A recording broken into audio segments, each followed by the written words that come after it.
안녕하세요. 산부인과 의사 황인아입니다. 오늘은 산부인과에서 하는 유지치료 혹은 이제 억제치료 이런 거에 대해서 말씀을 좀 드리려고 해요. 이런 억제를 하는 치료라는 거는 병이 재발하지 않도록, 발병하지 않도록 미리 약을 쓰는 거를 얘기를 하는데요. 이런 병들이 굉장히 치명적인 거라든지 아니면 굉장히 재발을 많이 하는 부분이라든지 이런 것들이 있었을 때 재발을 억제하기 위해서, 발병을 억제하기 위해서 약을 먹게 되는데요. 예를 들어서 에이즈 같은 경우, 에이즈에 문제가 생기는 거를 막기 위해서 항바이러스제를 매일 일정하게 복용을 하죠. 그러면서 병이 심해지는 거, 갑자기 어떤 양상으로 넘어가는 거, 이런 것들을 예방하려고 해요. 그러면서 이것도 어느 정도 이제 치료 효과를 가지기 때문에 굉장히 이전에 비해서는 에이즈 환자들이 오래 살고 있죠. 어쨌든 이거를 산부인과에서 사용을 하는 거는 크게는 세 가지가 있어요. 하나는 캔디다에 대한 거. 캔디다는 별거 아닌 질병일 수 있는데 굉장히 재발을 잘하고 사람을 힘들게 만들 수가 있어요. 그래서 캔디다에 대해서 쓰는 경우가 저는 가장 많은 것 같고요. 실제적으로 많은 분들이 이 억제 치료를 한 후에 재발을 적게 하는 거를 경험을 하셨어요. 그래서 이렇게 치료를 해오고 있고요. 두 번째는 헤르페스에 대한 거예요. 헤르페스도 초기 발병을 하고 한 1년 정도는 굉장히 재발을 많이 하는 기간을 가지는데요.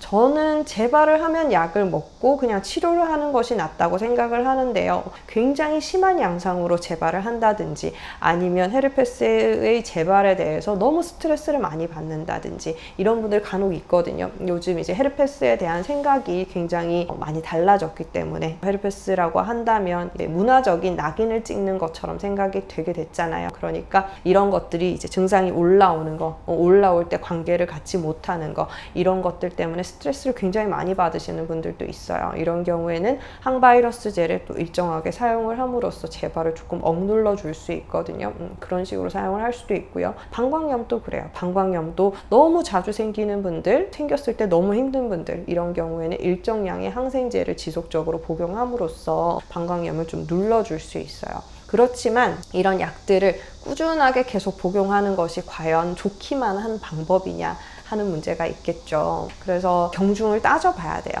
그것도 이제 기준이 있어요. 예를 들어서 캔디다 같은 경우는 1년 내에 몇 번 이상 재발을 했을 때 이런 억제 치료를 시작을 해라, 이런 가이드라인이 있거든요.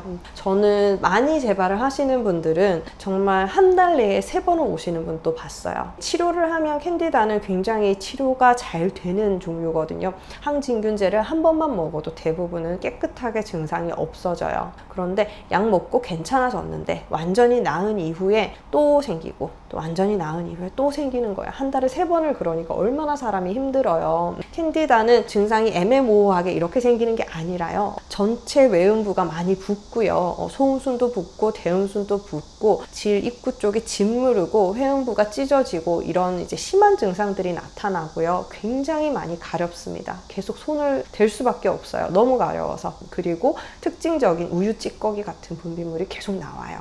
그래서 이거의 발병을 모를 수가 없어요. 힘들거든요. 지령도 가려운 증상으로 오시는 분들이 있고 안 가려운 분들도 있고 냄새만 나는 분들도 있고 다양하게 오는데요. 캔디다 지렴은 정말 힘든 지렴 중에 하나예요. 그래서 이런 게 생기면 병원에 오시게 되어 있어요. 그렇지만 또 치료를 하면 며칠 내에 완전히 깨끗하게 낫습니다. 한 2, 3일만 지나면 좋아져요. 그렇기 때문에 우리가 생각했을 때는, 의사의 입장에서는 치료 잘 되는 병이다, 별거 아니다, 중대한 후유증이라든지 다른 문제들을 일으키지 않거든요. 가려울 뿐이에요. 피부가 짓무를 뿐이에요. 다른 성병균들처럼 골반염을 일으킨다든지 불임을 일으킨다든지 이런 게 전혀 없거든요. 그래서 심각하게 생각하지 않지만 자꾸 재발을 겪는 환자 입장에서는 굉장히 고통스러운 병이거든요. 이게 재발을 잘 하시는 분들은 몸 상태가 안 좋은 분들이 재발을 많이 해요. 굉장히 스트레스를 많이 받는 환경이라든지 공부를 하는 수험생이라든지 잠을 잘 못 자고 계속 공부를 하고 스트레스 받고 하루 종일 앉아있고 힘들고 이러니까 그렇고요. 애기 키우는 엄마들, 애들이 밤에 잠을 잘 안 자죠. 자꾸 일어나서 수유해야 되고 이런 경우에는 애기가 3개월 됐어요, 6개월 됐어요, 이런 엄마들은 계속 이제 병원에 올 거라고 저는 생각을 합니다. 그래서 억제 치료를 얘기를 해요. 수유를 하시는 게 아니다 라면 약을 먹는 데는 자유롭잖아요. 그래서 수유하는 거 아니고 계속 분유 먹이고 있어요, 이런 엄마들은 그냥 약을 계속 먹으라고 얘기를 하기도 합니다. 합니다. 제가 가장 많이 하는 캔디다에 대한 그런 억제 치료는요, 치료 용량의 약을 사용하는 것이 아니라 치료 용량의 3분의 1 내지는 3분의 2 정도의 양을 일주일에 한 번 복용을 시켜요. 그렇게 해서 3개월 정도를 약을 먹습니다. 그러면 이거를 먹는 동안에 재발을 많이 줄어들어요. 3분의 1의 용량으로 재발을 막을 수 없다면 3분의 2로 용량을 올려서 복용을 해주시면 훨씬 재발을 덜 하게 돼요. 혹시나 재발을 하더라도 증상이 굉장히 경미합니다. 견딜만 해요. 그래서 이런 식으로 치료를 많이 하고 있고요. 또 뭐 항생제를 길게 복용하셔야 되는 분들이라든지 큰 수술을 하고 계속 이제 입원을 해 계시는 분들이라든지 이런 경우에도 캔디다 재발을 많이 할 수 있기 때문에 특별히 약을 먹을 수 없는 상황이거나 금기 사항이 아닌 이상은 저는 유지 치료를 좀 권유를 드리는 편이에요. 그래서 캔디다로 병원에 오시면 뭐 좀 피곤하셨어요? 컨디션이 안 좋으세요? 여쭤보죠. 그래서 치료를 하고 약을 처방을 해서 보내는데요. 이분이 정말 한두 달 내에 다시 돌아온다 했을 때는 꼭 다시 물어봅니다. 특정한 상황에 있느냐, 공부를 해야 되느냐, 뭐 어떤 회사 생활이 굉장히 힘드냐, 이런 것들을 여쭤보고요. 이런 상황에 대해서 굉장히 힘들고 바쁘고 이런 상황이 잠 못 자고 이런 상황이 한 달이면 끝나냐, 며칠 남았냐, 이런 거를 좀 구체적으로 여쭤봐요. 그런데 이게 나는 6개월 정도 지속이 될 것 같다, 1년 내내 그렇다, 시험이 아직 뭐 6개월 이상 남았다, 이런 분들은 계속 이럴 거란 말이에요. 이럴 때는 유지 치료를 하자고 이야기를 하게 됩니다. 안 그러면 이분이 정말 한 달에 2~3번은 오실 수도 있어요. 그러니까 저도 이런 염증을 겪어봤고 얼마나 가렵고 따갑고 힘든지 알거든요. 그냥 앉아 있을 수가 없는 불편감이에요. 그래서 이런 것들은 좀 안 생기게 예방을 해주는 것도 중요하다고 생각을 하고요. 헤르페스 같은 경우도 항바이러스 제제로, 방광염의 경우도 항생제로 이렇게 좀 예방을 하는 치료를 할 수 있어요. 그런데 이런 치료들을 제가 비교적 적게 사용을 하는 이유는요, 먹는 용량이 좀 많고요. 이것을 지속적으로 먹는 것이 이런 병에 걸렸을 때 그 시기에 그 용량을 먹는 것보다 더 나을 것인가, 더 도움이 될 것인가를 생각을 해보면 그렇지 않을 것 같다는 거예요. 캔디다의 경우에는 치료 용량보다 훨씬 적은 양을 먹어도 되고요. 일주일에 한 번만 먹으면 돼요. 그렇지만 매일매일 항생제를 먹는 거, 매일매일 항바이러스제를 먹는 거는 쉽지 않죠. 그리고 복용하는 양도 만만치가 않습니다. 그래서 이런 경우에는 꼭 필요한 경우에 한해서만 치료를 해야 된다고 생각을 하고요. 항생제 내성균을 만드는 거라든지 이런 약에 좀 불편감들이 생길 수가 있잖아요. 위장장애나 그런 것들도 계속 고려를 해야 되기 때문에 너무 과도한 양은 처방하지 않도록 정말 신경을 쓰고 있어요. 그래서 내가 어떤 상황으로 인해서 너무 방광염이 자주 생겨, 그렇다고 한다면 먼저 방광염이 좀 적게 생길 수 있는 생활 습관을 알아보고요.